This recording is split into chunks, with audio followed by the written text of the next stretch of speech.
Hello guys, Meena's કિચનમાં તમારું સ્વાગત છે। આજે આપણે શાક બનાવ્યું હોય અને ન ભાવતું હોય તો એના માટે આજે આપણે કાંદા લસણની ચટણી બનાવવાના છીએ। તો ચાલો આપણે બનાવીએ।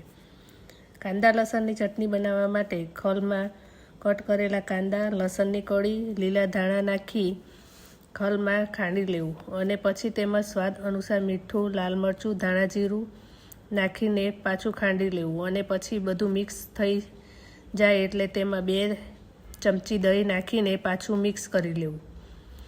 કડાઈમાં 1 પરી તેલ મૂકીને તેલ ગરમ થાય એટલે તૈયાર કરેલી ચટણીમાં તેમાં એડ કરીને 5 મિનિટ થવા દેવી અને પછી તેને એક વાટકીમાં કાઢી લેવી। આપણી મસ્ત મજેદાર તીખી કાંદા લસણની ચટણી તૈયાર છે। તેને થેપલા, રોટલી, ભાખરી, રોટલા સાથે ખાવાની ખૂબ જ મજા આવે છે। તમે પણ આ રીતે ચટણી બનાવી જોજો, આંગળા ચાટતા રહી જશો। જો તમને આ વિડીયો ગમ્યો હોય તો વિડીયોને લાઇક કરો, શેર કરો અને ચેનલને સબસ્ક્રાઈબ કરો। મળીશું એક નવી રેસીપી સાથે, ત્યાં સુધી બાય બાય, થેન્ક યુ।